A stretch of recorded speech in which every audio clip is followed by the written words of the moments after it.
का आज हम नया चैप्टर शुरू करने वाले हैं जिसका नाम है लीनियर इक्वेशंस। इसमें हम क्या करेंगे, हम m इक्वेशंस रहेंगे हमारे पास और n अननोन्स रहेंगे, और in system of m equations in n unknowns को हम मैट्रिक्स थ्योरी की मदद से सॉल्व करेंगे। अभी तक आपने ज़्यादा से ज़्यादा क्या किया हुआ है, 3 इक्वेशंस एंड 3 वेरिएबल्स, ये आपने अप टू क्लास 12 सॉल्व की हुई है मैनुअली। लेकिन यदि हमारी इक्वेशंस की जो नंबर है वो काफ़ी ज़्यादा हो, जैसे मान लो 100 तक भी हो सकता है एक्चुअली, तो नंबर ऑफ़ इक्वेशंस और नंबर ऑफ़ वेरिएबल्स बहुत ज़्यादा हों तो उनको मैनुअली सॉल्व नहीं किया जा सकता। तो पहले मैट्रिक्स थ्योरी की मदद से हम इसको सॉल्व करना सीखेंगे और बाद में आजकल कंप्यूटर प्रोग्रामिंग की मदद से भी इनको सॉल्व किया जा सकता है। ठीक है, तो अभी तो हम थ्योरेटिकल पार्ट ही हम इस चैप्टर में कवर करेंगे कि m इक्वेशंस यदि हमारी n वेरिएबल्स हैं तो उनको मैट्रिक्स थ्योरी की मदद से कैसे सॉल्व किया जा सकता है। तो कुछ बेसिक डेफिनेशंस और थ्योरम्स के साथ हम इस चैप्टर को शुरू करते हैं। सबसे पहले हम लीनियर इंडिपेंडेंस और लीनियर इंडिपेंडेंस का जो कॉन्सेप्ट है उसको समझने की कोशिश करेंगे इस चैप्टर में। तो हमारे चैप्टर का नाम क्या है, लीनियर इक्वेशंस। पहला कॉन्सेप्ट जो हमें समझना है इसमें वो है वेक्टर्स एंड देयर डिपेंडेंस और इंडिपेंडेंस। कि वेक्टर्स वो हैं वो लीनियरली एक दूसरे पे डिपेंडेंट हैं या इंडिपेंडेंट हैं। ये पहला कॉन्सेप्ट अब हम समझने जा रहे हैं। ठीक है, तो पहली डेफिनेशन क्या है हमारी, N ordered set of n numbers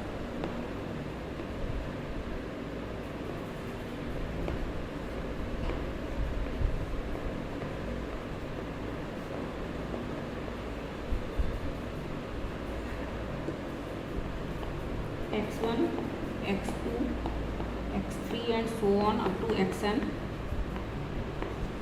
is known as a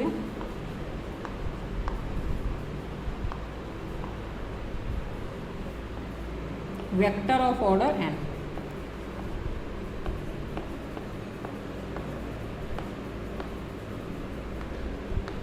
vector क्या होता है, एक ऑर्डर्ड सेट होता है n नंबर्स का। ये रो की तरीके से भी लिखा जा सकता है और एज ए कॉलम फॉर्म भी लिखा जा सकता है। ऑर्डर्ड, यहाँ पे एक मोस्ट इम्पॉर्टेंट वर्ड क्या है, ordered set.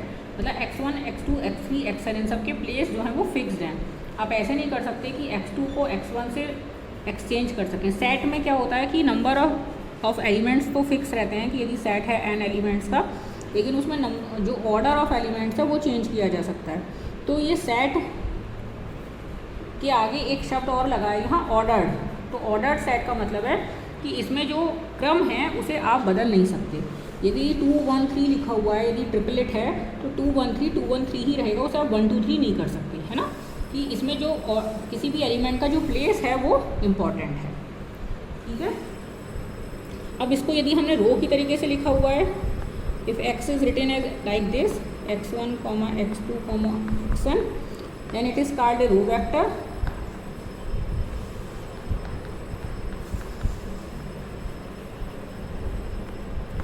called a row vector।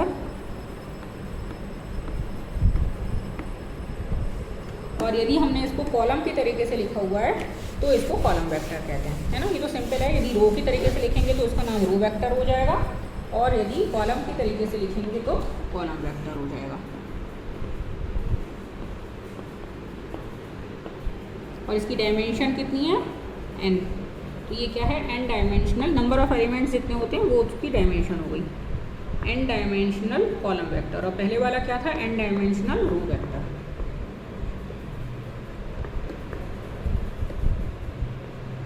ठीक है, उसके बाद जैसे कि कुछ एग्जांपल्स देख लेते हैं। x1 यदि 1 2 3 है, जैसे मैं पहले बोल रही थी, तो ये क्या हुआ, is a 3 dimensional row vector.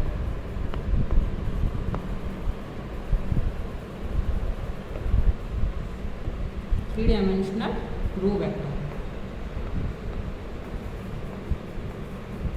और x2 को यदि हम इस तरीके से लिख लें 2 3 4 5, then it is 4 dimensional column vector.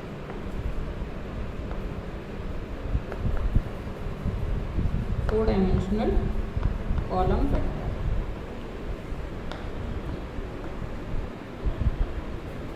ठीक है ना, इस तरीके से हम इसे लिख सकते हैं।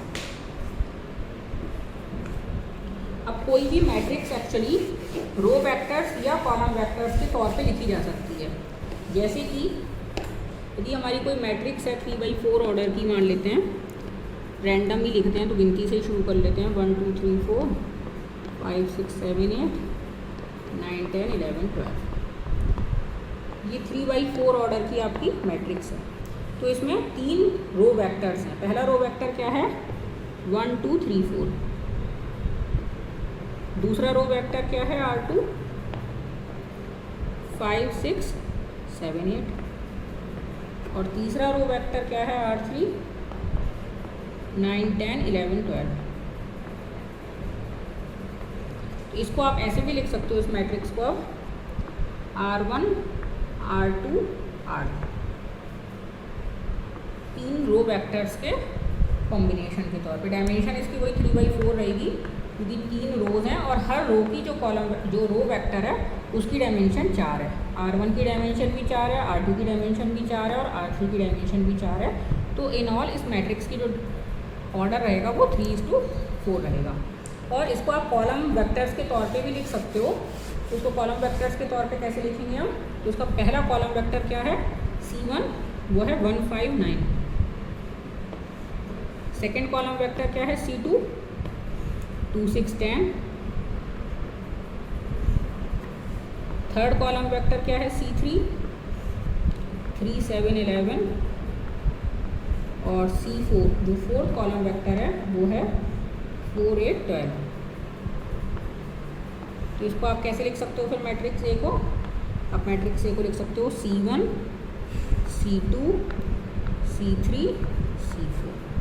और इनमें से जो हर कॉलम वेक्टर है वो अपने आप में 3 डायमेंशन वेक्टर है।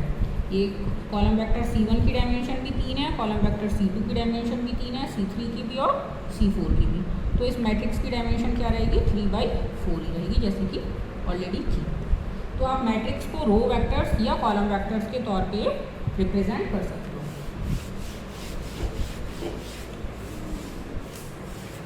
नल वेक्टर क्या होता है, क्लियर है ये नाम सही इसके, जिसके सारे एलिमेंट 0 हों उसे नल वेक्टर कहते हैं। If all the components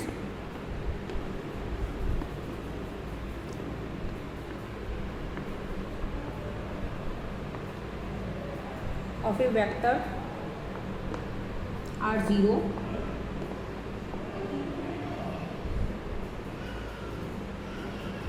then it is called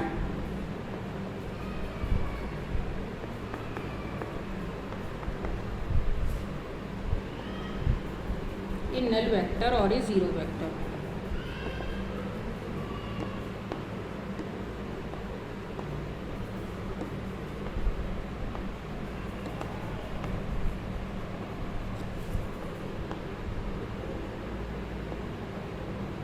it is usually denoted by symbol 0। Bold में लिख लेते हैं उसको बुक में, हम उसके ऊपर कैप भी लगा सकते हैं। यूजली डिनोटेड या अंडरस्टूड होता है कॉन्टेक्स्ट से कि हम कहाँ 0 स्केलर की बात कर रहे हैं और कहाँ 0 वेक्टर की बात कर रहे हैं। तो ये हमें कॉन्टेक्स्ट से ज़्यादातर क्लियर होता है। तो बुक्स में क्या रहता है, बोल्ड मार्क बना रहता है। इसको कॉपी में जब हम पेन से लिखते हैं तो बोल्ड नहीं रहता, आप सिंपल 0 लिखोगे। लेकिन जब हम इतने बड़े हो चुके हैं कि हम कॉन्टेक्स्ट से ये समझ सकते हैं कि कहाँ स्केलर 0 है और कहाँ वेक्टर 0 है, तो it is usually denoted by symbol 0। Null vector क्या है, एक ऐसा वेक्टर जिसके सारे कंपोनेंट 0 होते हैं, उसको नल वेक्टर कहते हैं। तो आप बहुत आसानी से इसके नाम से ही समझ गए होंगे। अगला है सम ऑफ 2 वेक्टर्स।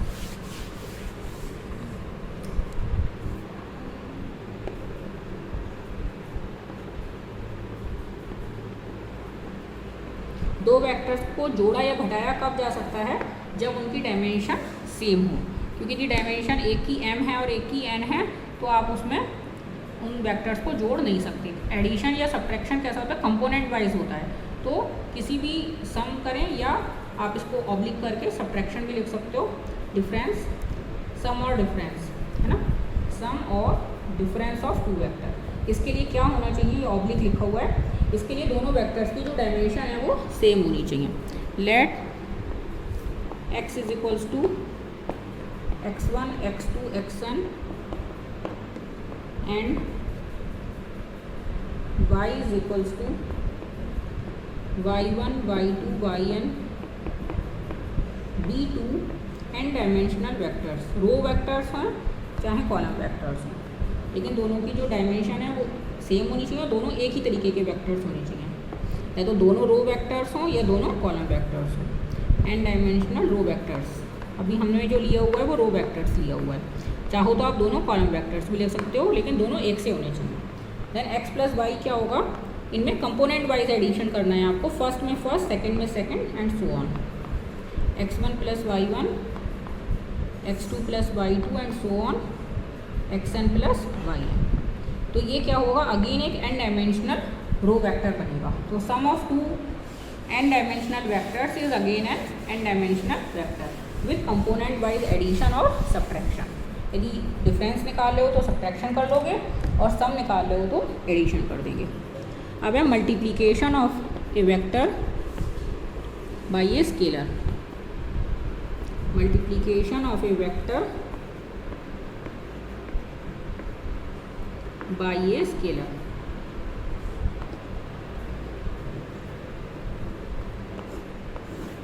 कैसे गुणा करते हैं, तो x हमने जो माना हुआ है वही है हमारे पास n dimensional vector x1 x2 xn, और c कोई स्केलर है and let c be any scalar.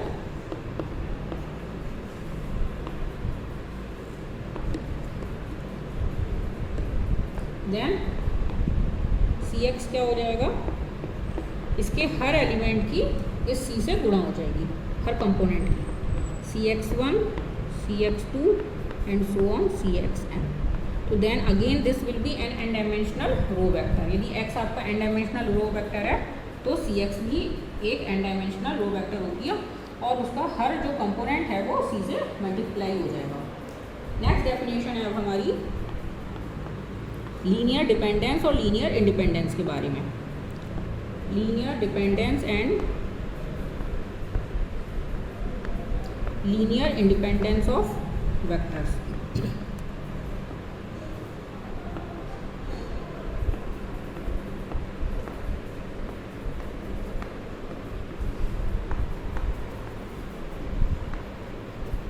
ठीक है, अगली डेफिनेशन हमारी इसके बारे में है, लीनियर डिपेंडेंसी के बारे में।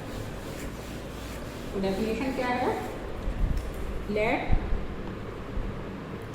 x1 x2 xm be m vectors, n dimensional हैं सबके सब, then they are said to be linearly independent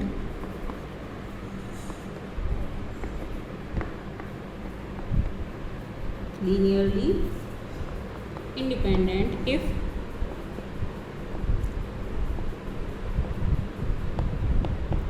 any relation of the type lambda 1 x1 plus lambda 2 x2 plus and so on lambda m xm is equals to 0। यहाँ 0 क्या है, null vector implies करता है कि ये सारे scalar zero हैं। ये लैम्डा 1 से लेके लैम्डा m तक के सारे ज़ीरो हैं। और इफ नन ऑफ, यदि मतलब नॉन ज़ीरो हैं ये lambda 1 lambda 2 lambda m is zero,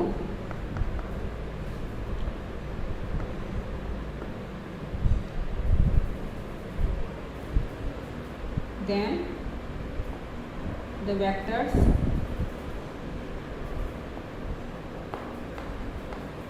are said to be linearly dependent, are said to be linearly dependent।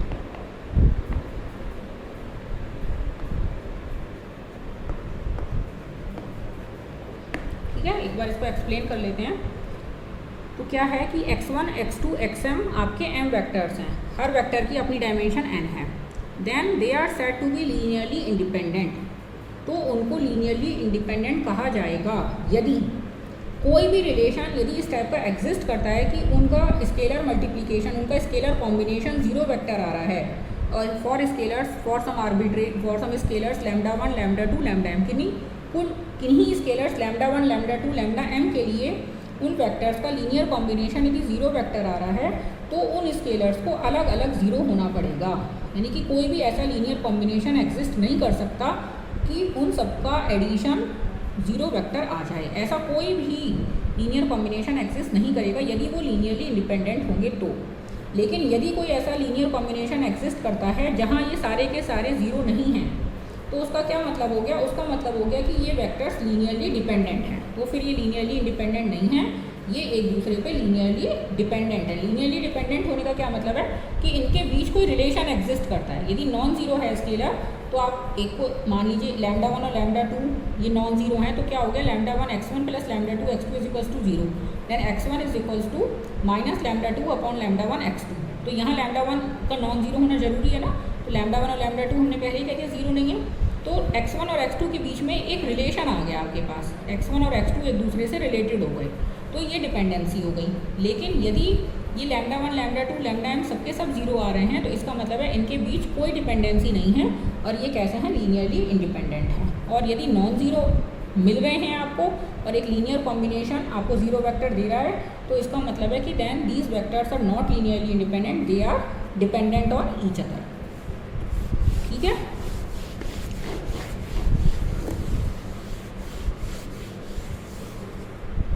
Linear combination of vectors क्या होता है?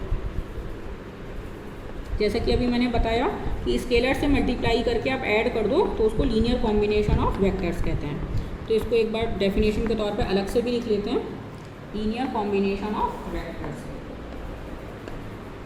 Let x1 x2 xm be n m vectors हैं हमारे, ये हमारे क्या हैं? m वेक्टर्स हैं। Then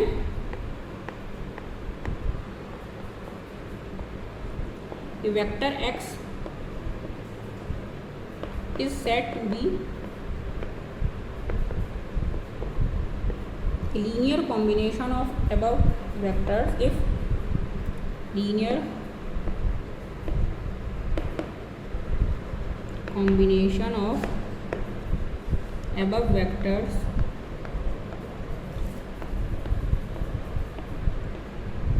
if it can be expressed as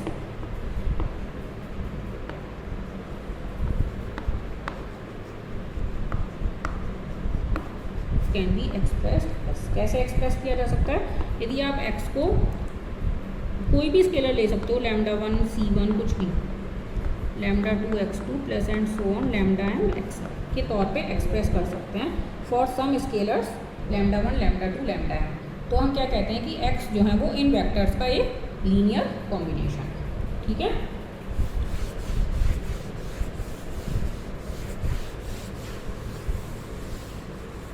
definition 4 क्या है हमारी? Linear dependence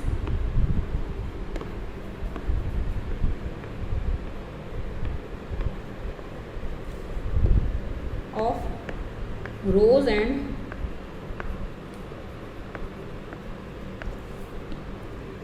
columns of A square matrix.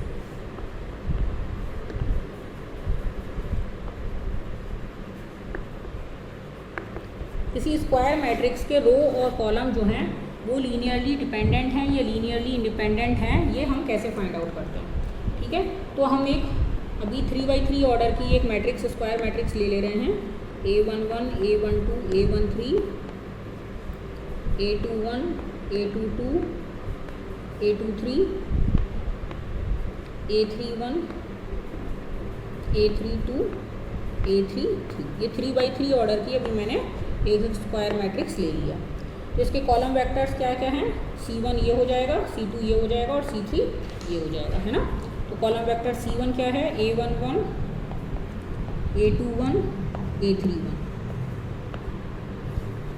Column vector c2 हो जाएगा a12 a22 a32।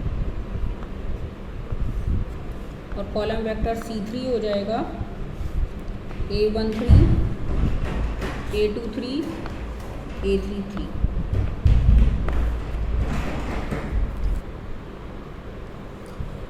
तो ये वेक्टर C1 C2 और C3 लीनियरली डिपेंडेंट होंगे।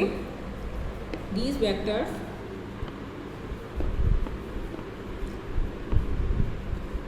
C1 C2 and C3 will be linearly dependent यदि इनके बीच में कोई एक ऐसा लीनियर कॉम्बिनेशन इनका एग्जिस्ट करता है जो हमें ज़ीरो वेक्टर दे देता है। Will be linearly dependent if there exists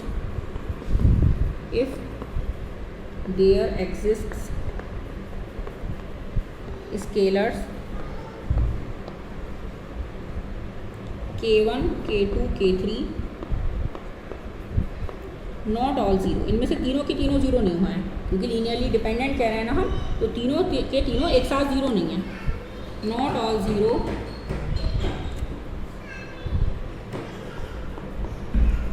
these vector C1 C2 और C3 इनको लीनियरली डिपेंडेंट कहते हैं। यदि हमारे पास तीन ऐसे स्केलर्स K1 K2 और K3 हमें मिल जाएं जो कि सबके सब एक साथ ज़ीरो नहीं है, such that K1 C1 plus K2 C2 plus K3 C3 is equals to zero vector, है ना। तो यानी कि इसका क्या मतलब हो गया, K1 C1 की वैल्यू रखते हैं हम A11 A21 A31 plus K2 C2 की वैल्यू रखते हैं A12 A22 A32 plus K3 की वैल्यू C3 की A13 A23 A33 और वो सब मिला के क्या आ रहा है, zero vector 0 0 0।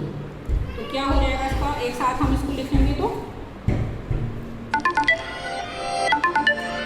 K11 A11 plus K2 A12 plus K3 A13 is equals to 0, K1 A21 plus K2 A22। यदि हम रो वाइज कंपेयर करें K3 A23 is equals to 0, K1 A31 plus K2 A32 plus K3 A33 is equals to 0। तो ये हमने पहले देखा था अपने प्रीवियस क्लासेस में कि इन इक्वेशंस का एक नॉन ज़ीरो सॉल्यूशन एग्जिस्ट करेगा। दीज इक्वेशंस विल हैव, हमने ये पता है ना कि K1 K2 K3 non zero है, मतलब तीनों एक साथ ज़ीरो नहीं है। तो विल हैव एक तो ट्रिवियल सॉल्यूशन है इसका, K1 K2 K3 तीनों ज़ीरो हो जाएं तो इन इक्वेशंस को सॉल्व हो जाएंगी, वो इनको सेटिस्फाई करेंगी। तो इसको बोलते हैं ट्रिवियल सॉल्यूशन। और नॉन ट्रिवियल सॉल्यूशन कब एग्जिस्ट करेगा, नॉन ट्रिवियल सॉल्यूशन इफ इस मैट्रिक्स का जो डिटर्मिनेंट है वो ज़ीरो हो जाए।